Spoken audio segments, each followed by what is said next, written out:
Eli, I think as I mentioned to you before, some of you already know, was one of the co-founders of HEDI Vermont, which is a kind of an all-purpose organization, information center, lobbying group. Eli was one of the founders of that. And Eli is indeed a political lobbyist, particularly for cannabis legislation in Vermont, and has had his hand in a lot in the last couple of years, a lot of the movement towards legalization. So he's quite experienced. That's something I hope you talk about today.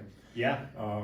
Eli also started up a recent organization called Greenbridge Consulting, which I mentioned to you will be holding a cannabis exposition, a symposium and exposition this July at Castleton. We're all very excited about that. Jake over here, one of our students, is currently interning for Eli, completing his cannabis studies certificate. And so with that, we'll just go. As I said, there were some other things we were going to do, but we don't have to do it, obviously. Did you all get to watch Reefer Madness? Or should we watch Oh my God. I know, that's a tough one. It's a tough to watch. Not only because you think it'll be a little bit more exciting than it actually, with all the. What a worst case scenario too. Yeah. It's like that guy's life really was destroyed very, very quickly. Yeah, and not to mention it's such a terribly produced film, But anyway, we'll maybe talk about that at a later date. But let me just hand it over to Eli. You can tell us a little bit about yourself, your experiences, sure. Where we are right now with cannabis legalization. Appreciate it. Well, that was a great introduction. Thank you. And I'm here because Castleton's cool enough to be exploring this and bringing this kind of, say, out of the dorm room and into the classroom, right? So it's really, really cool that you guys are at an institution that's doing this, and I hope you guys don't take it for granted because this really is exciting to be a part of. What's interesting about cannabis, and my first experience, not with cannabis, but with kind of the legal industry was 2015. I went down to the High Times Cup in Negril, Jamaica. Circumstances, I was a videographer, right? So before this, I did nonprofit stuff. I worked with the State Department, did visitor programs. I'm from Vermont. My family's from Manchester, old school, poor Manchester. Be clear about that. And Danby, right? So keep it really real. And so my experience kind of growing up with cannabis was from a political lens, first and foremost. Mark Tucci was one of the first medical patients in Vermont. And when I was, I guess, between 8th grade and sophomore year in high school, Vermont was debating the first medical cannabis bill, so 2003, 2004. Very different time. Cannabis was still very much taboo, and even medical marijuana was not very highly regarded, right? So my first experience was seeing this guy, Mark Tucci, went to high school with my mom, Burton, back in the day. He was dying of, he had MS. My uncle was dying of lung cancer. And so these guys hung out together and shared medical marijuana. They went to church together, they were, kind of friends, and my uncle passed away. Tucci, God bless him, still kicking, lives somewhere down in an undisclosed location south of here. And he was really the person who showed me kind of what a grassroots advocate can really do, and how effective they can be when they have facts, truth, and when they go about things in kind of the right way. And the hardest part about politics, and especially cannabis politics, is that it's gradual and it's slow. And most of the time you lose. And now in the last 4 or 5 years, people who are kind of just paying attention to it really lose sight of that. So, there are so many OGs and people in jail and people who really risked their freedom and their lives and paid for it to get us to this point. So, it's really important to keep in mind kind of how this used to be and how taboo it used to be, that even somebody who was visibly handicapped and suffering, was not taken seriously. But we did get medical marijuana passed in 2004. Republican governor elected not to, he didn't sign it, but he didn't veto it. And that was pretty monumental. But at that time, we were only the 9th state in the country to have medical marijuana. I think now there are over 35, I think 36. I should have asked you guys. Is that right? Or some questions there. Yeah. Oh, I will, I promise. So it's come a long way. And in the last few years, this first experience I had in 2015, which happened because I had other skills, digital media skills, right? Writing, blogging, video, audio. I didn't get a job in the cannabis industry because I was the best blunt roller or the best grower. You know what I mean? And that's something that's really important to keep in mind. Because that was the first time that I heard about suits versus roots. in 2015. And this kind of dynamic that was emerging where you had, the old school kind of cannabis community, roots, dread, rastas, and you had suits, and you had people who were coming in for the High Times Cup and kind of big sponsors and big Canadian companies, which now are worth billions. And then it was like 4 guys with a lease on a warehouse in Ontario, so that's really been an interesting dynamic in the cannabis kind of scene and sort of a big part of where we're at today. And I think what everybody's realized is that you can't just be one or the other, and that you can't just be roots, and suits can't live without roots, and roots can't live without suits in the world of regulated cannabis. And so kind of my role is to sort of be, to try to be that bridge, and to try to be that bridge and link between these two worlds, because I know the roots community very well, for being from Vermont, from growing up with all these advocates, from treating people in this community respect. And, I've had time as a guy who I worked for, my first job out of college was working in a chamber of commerce. I was doing a nonprofit job, but wore a shirt and tie every day and got to know the State House and kind of got comfortable with that scene and started learning about Vermont politics and about how stuff really works. And we can get into some of that too, because it is, when you see how the sausage is made, it's hard to eat sausage after that, so fast forward, we started in 2015, my idea, I saw this Vermont Cannabis Collaborative form up, and it was like, all right, here are all these successful business people, thought leaders, guys like Rob, and Rob was my connection, Professor Williams, into this group who were coming together. They were doing a report, they were gonna hire a lobbyist, and they were gonna make a push to pass it in 2016, which was Governor Shumlin's last year in office. They thought that him being involved would help push it. And so through that group, you had all these people getting together and talking about all these heady ideas and having conference calls with people from Colorado and California. And I was like, how does anybody else find out about this? Like, what's going on? Like me, I was 28 at the time. How do my people find out what's going on? The mainstream media, I think we've done a pretty good job of training them to up their game a little bit more. And even just not having corny weed puns and, stupid headlines. The mainstream media was kind of letting us down. And I was like, there's a lot of people who are out here who want to know what's going on with us, and they don't have a place to get information. They don't have reliable information. They don't have events where they can go meet people. And so that was kind of part of the emphasis of starting Heady Vermont. It wasn't that we wanted to have a multi-million-dollar business. It was that, we wanted to, and we don't, right? Spoiler alert, so don't get it full. I drove down here in a Subaru. It was really that we just needed to have a place for people to get information and people to connect. And, the digital commons, which is something Rob talks about a lot, that's a real thing. And now with technology, it's so much easier for people to link up. So that's kind of how we started. And the mission was really just what's happening with cannabis in Vermont. I have a journalism degree, and so I felt comfortable writing, and then just blogging, Instagram, we kind of built a following. And, initially, CBD wasn't even a thing really when we started. It was barely a thing. And then fast forward, the first events we did had CBD products and CBD companies, and nobody was selling them. And so we said, all right, what's the Vermont thing to do? You have a farmer's market. So we started with like a little farmer's market for hemp and CBD products. And the first one we did was just totally mind-blowing. It's like, here's somebody with a cannabis plant inside a building in Burlington. It smells pretty funky, and this is all legal, and it's all legit, and it's all okay. And a lot of people came and were interested. And I think that's been a big part of the experience with the cannabis events. Is that it's a plant that touches so many different people in so many different ways, that when you do have these events, whether it's hemp stuff or political events, you see a pretty diverse spread of people. So that's been really encouraging, and kind of how we built Heady Vermont, and just being sort of a sincere source of information and kind of going up through that. So I initially was spending a lot of time covering the State House. We wanted to go there, and like, how easy is it to just throw up Facebook Live when something's happening, or put up Instagram Live? I'd take notes and write and kind of acted as a journalist. But what I realized is I wasn't good at just like keeping my mouth shut, and being there's an interesting thing probably for Rob's class, objectivity in media. Our activism originally was not telling people cannabis was great. It was telling people the truth. It was kind of the idea from the start.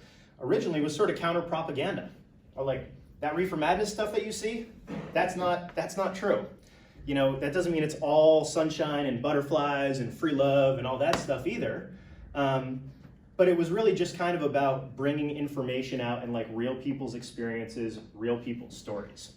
I did a podcast last month with a guy who, I joke we wear different red hats. This is a dude who hated medical marijuana, thought it was total BS, and guess what? Then he got hurt. And he's somebody who did a total 360, 180 in his life and is now an amazing advocate, right? So like, I didn't think cannabis would introduce me to like redneck farmer friends from St. Albans. But we've seen more and more of that. And, I realized as time went on that one of the issues with cannabis advocacy and politics in general is that usually you need a special interest. There's a lot of the time when legislation changes, it's because money's there to be made. And with cannabis politics, it's kind of been, it's been difficult because medical marijuana, it's so over-regulated, that it's really hard to be profitable. And the dispensaries here have a total uphill battle trying to comply with all these regulations. Most of what medical marijuana dispensaries do is fill out paperwork, scan barcodes. Like, it's really not that cool, all the compliance stuff that they have to do. So, they're a group that is an interest, right? But you don't necessarily have other groups out there who are representing medical patients or who are representing consumers, right? Or who are representing like would-be cannabis business people in the future. And so that's kind of one of the themes of cannabis politics that we've seen happen more and more, is that it's a grassroots effort, but as a grassroots effort, you still kind of need to channel it in to something. You need to kind of help organize. And it's really hard to do with cannabis people because a lot of them hate authority. It's why they moved out in the hills. A lot of them are very independent, really stubborn, and a lot of them don't want to go out there and show their face and advertise that they're somebody who knows a lot about this plant. Like a lot of people bought their house in cash and don't pay, and pay maybe less taxes than they should, or pay their taxes in cash. So one of the difficult parts about advocating for the cannabis community is that there's not always a lot of unity in the cannabis community. Legalization is pretty easy because that's kind of a no-brainer, right? Should we put people in jail for possessing this plant, for growing this plant? Like, no. I think everybody kind of agrees, or at least the majority of people, across all demographics except for 75 plus, no matter what your political ideology, conservative, liberal, whatever, majority agrees that legalization is right. So that part is kind of easy. And now what we're seeing is when you get into tax and regulate, now we're talking more specifically about, it's like, where does the rubber hit the road? And a lot of the discussion right now, what it's really about is kind of what a lot of it is going to boil down to is who makes the money, how, in what order, and that includes the state. So tax and regulate is a lot harder to organize people because nobody's paying me for my lobbyist time. There's no trade association of people who would like to be cannabis entrepreneurs, at least not yet. You have a lot of individuals who, some people want to open a retail shop.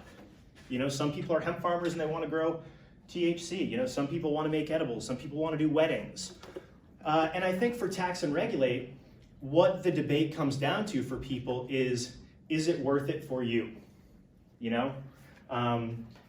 Are the details of this bill worth it for you, for it to be something that you can really support? And that's kind of an individual calculation depending on where you are.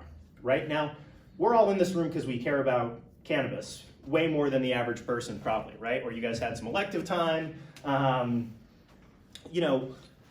but the majority of the public are not nearly as invested in the details. And I think that's something we've seen recently with the marijuana policy poll that came out. which that number is probably low. They said 76% of people support tax and regulate cannabis. Well, if that question is, do you think that the state should be making money from the legal sale? Cannabis is legal. Should the state make tax money from legal sales? And should I be able to go buy it at the store? Those are kind of two no-brainer questions in a state where it's already legal for the majority of the people in the population. For people who are really involved and maybe want to open that retail store, they want to be that grower, they want to be doing that wedding, whatever, the details matter a lot more. And this is where it becomes really hard for average people to participate in the political process. Now me, I'm fortunate, I get a great education at Brandeis University, and now I've spent like 4 years in the State House, learning how to read legislation, learning how to get information, learning how the process works. How a bill becomes law in Vermont, it's pretty complicated. There's not like a little song, there's no like capital step song that explains how complex it is in Vermont to go from this idea to this becoming law. So it's really hard because you need a level of understanding to be able to read and interpret. I got the bill at home. It's 95 pages. Like, I don't know what the longest assignment you guys have had, for any reading, but like, that's what I was doing in college, and it was a lot more interesting than reading legislation. So doing that, figuring out the process, it makes it a lot harder to be a grassroots advocate because you're trying to figure like, all right, when do I call my representative? When are we organizing? When's the rally? When's the thing? What do I say? What do I want? And Vermont's Constitution has made our lawmaking process long and deliberate, intentionally. So does anybody know what a referendum is? Somebody? Shout it out. I got a free sticker for the first person with the correct answer. Make changes to How a about law. that? Okay, yeah, so a referendum's like a public vote. So you guys didn't know there'd be stickers.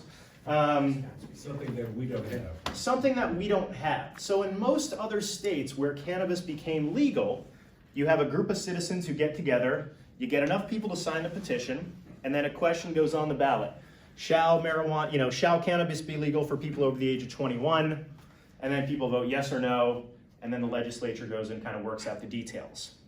That's how it happened in Maine, that's how it happened in Massachusetts for their tax and regulate bills. The Vermont Constitution does not allow this to happen. We can have referendums as a way for the legislature to figure out, is this popular? Do the majority of people support this? Before same-sex marriages, civil unions. Before they voted on civil unions, they had a non-binding referendum. That was one of the steps they took to get a read on the population. Does the population of Vermont support this? Majority said yes, but that didn't actually mean anything in statute, right? So that means that you have to go through the process of a bill going through either it starts in the House or the Senate. It's got to pass through all these necessary committees. And even these committees can, sticker time. All right, somebody give me the name of a committee in the House or the Senate. Intelligence Committee. Give me another one. Education. Okay, very good. What else? All right. So we got a bunch of them. Anything you can think of, pretty much. I think there are 14 of them in the House.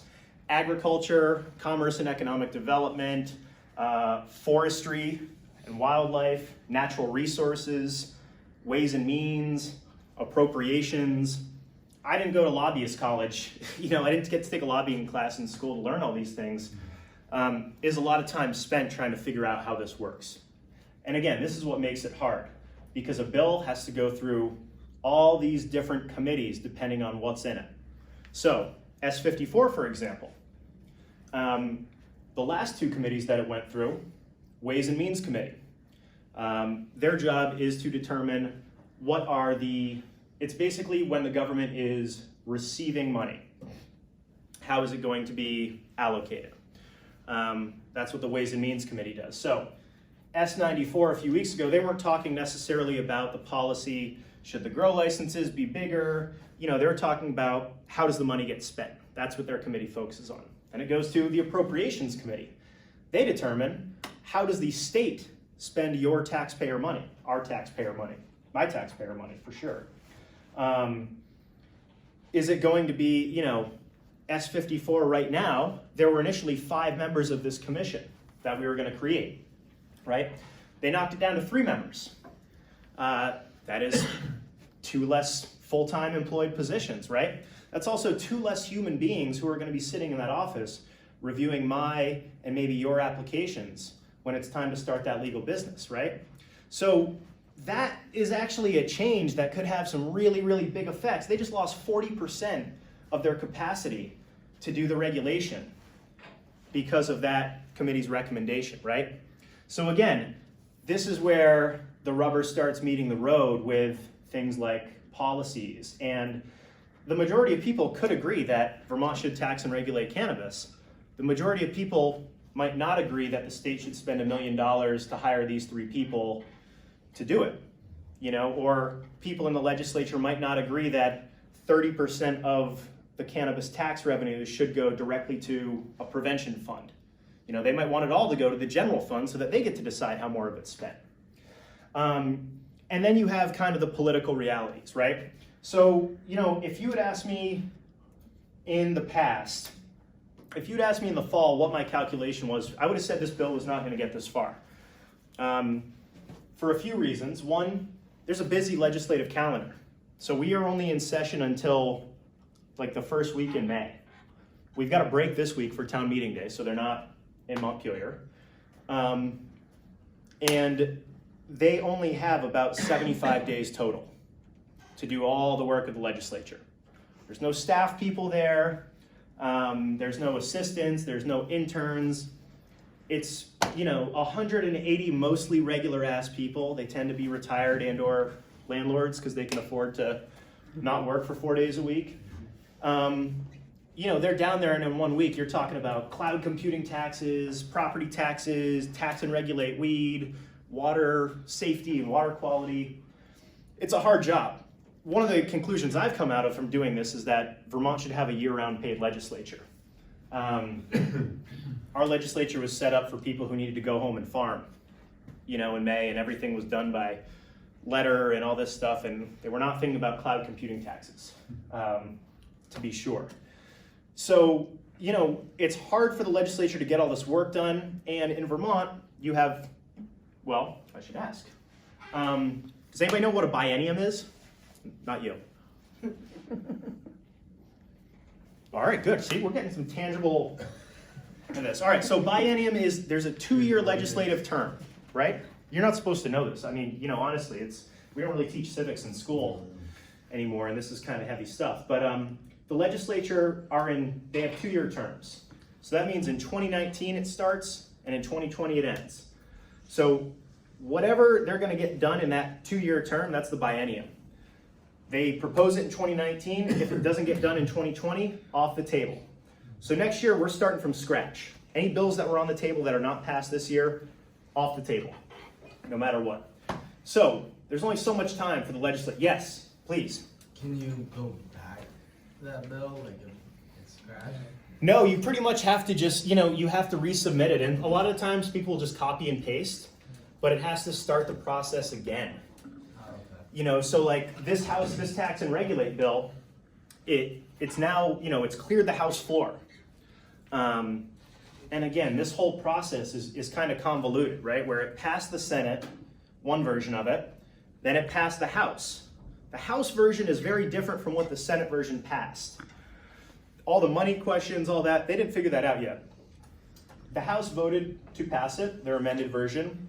So right now, the bill's passed the House and it's going to a committee of conference. So that means they're basically going to pick 3 senators and 3 House members who are going to get together in a back room, and these guys are going to, well, some sort of back room. These are all open to the public, by the way. This is the good part of all this that I'm saying, is that anybody can show up and participate and ask questions. You don't need to wear a tie. You know, coming armed is frowned upon, but that's really the only thing that you can't do, right? Don't swear at people. You know, but that's really, that's a nice part, is that you can actually go, and I'll be in that conference committee seeing what they're talking about.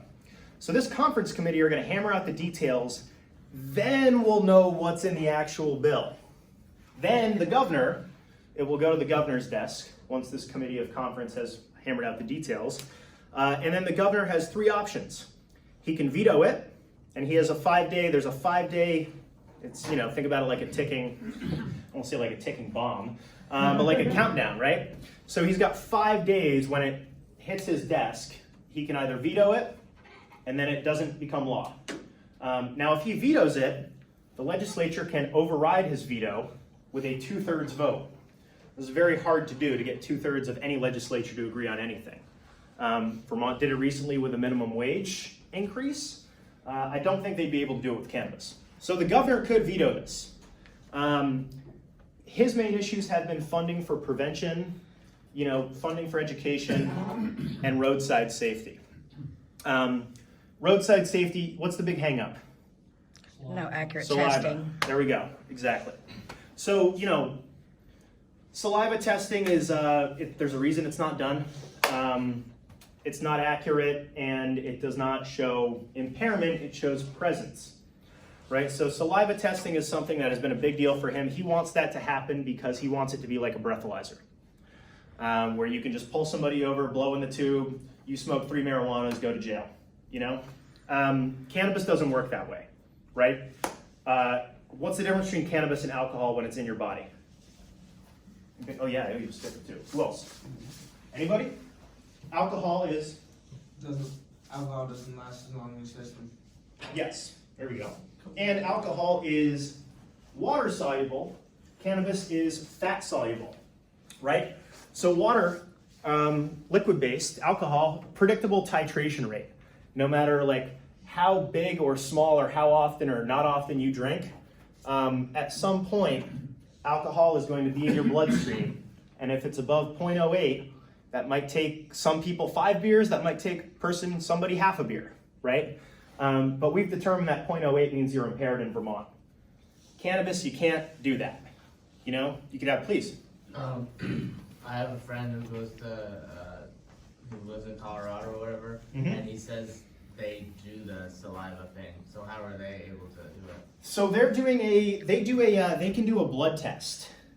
And in Vermont, they can do a blood test as well. So they can do saliva, but how well it actually holds up, it's a secondary, it's evidentiary, it's not the primary sort of way. So in Colorado, one of the things they put into effect, you talk about like, you have to make compromises in order to get bills passed.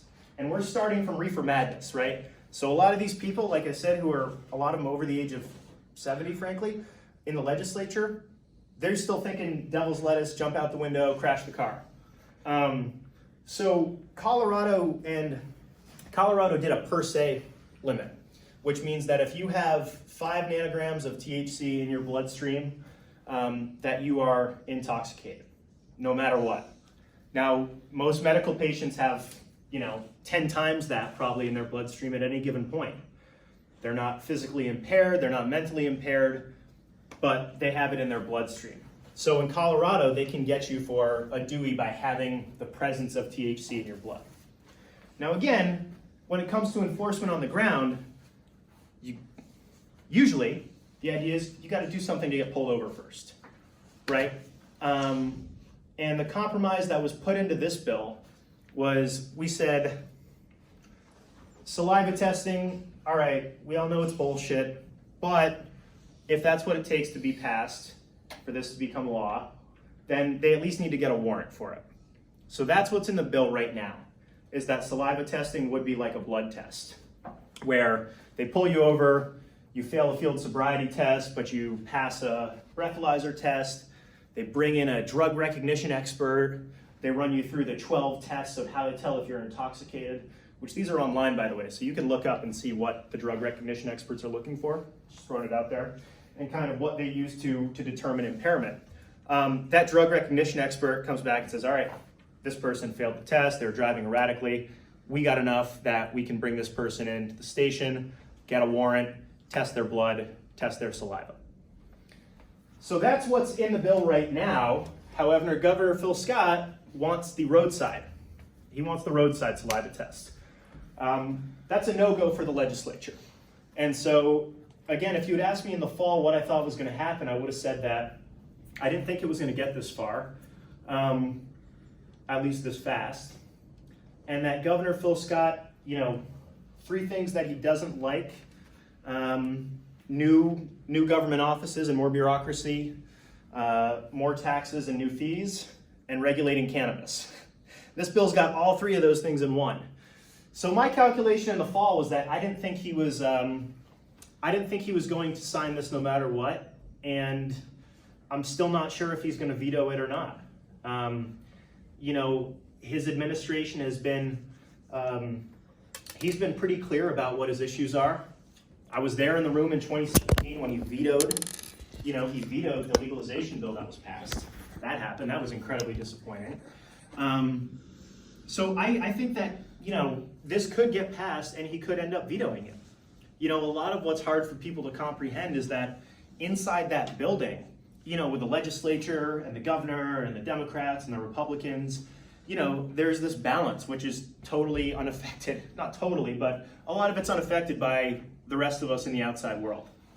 This is what's hard about politics in general and why it's hard to participate on a grassroots level sometimes.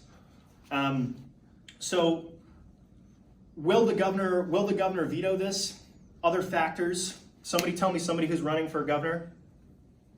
Somebody's running for governor of Vermont. Phil Scott. Well, actually he hasn't announced formally. Zuckerman, thank you. Sticker for you. Very well done. Absolutely. Lieutenant Governor Zuckerman. He's been a cannabis proponent since 1993. So the fact that he's running and he's been pro-cannabis, does that make the governor more likely to vote yes on this bill? Right? Because if cannabis doesn't pass this summer, people who are supporting Lieutenant Governor Dave Zuckerman are going to be out there saying, look at this bonehead. He vetoed, we're losing hundreds of millions of dollars to Massachusetts because, nobody's allowed to sell cannabis. So is that enough incentive for the governor to decide he wants to support it now? It's hard to know, right? I mean, that's what makes politics interesting. So I want questions from you guys. Feel free. Yeah. You said that Scott vetoed the original legalization bill in 2017? Yeah. Did the legislature overrule him then? No, it was not. They came back with a different bill in 2018. And it's been hard with these cannabis bills. What's been tough is that you can do things, you can take a few different legislative approaches, right? You can try to do small things incrementally, or you can try to do a big thing at once. And the bigger the thing is that you're trying to do, the more people that you have to convince, the more complex legislation gets, right? So this bill that we're talking about with S54, we're going to create a commission and we're going to fund it. That commission has to report specific things back to the legislature in January, okay? We're also going to set up this prevention fund. We're also going to have to figure out a way how to regulate the zoning of businesses. Am I going to be able to put a dispensary on Main Street in Castleton? Am I going to be able to put a dispensary anywhere in Rutland?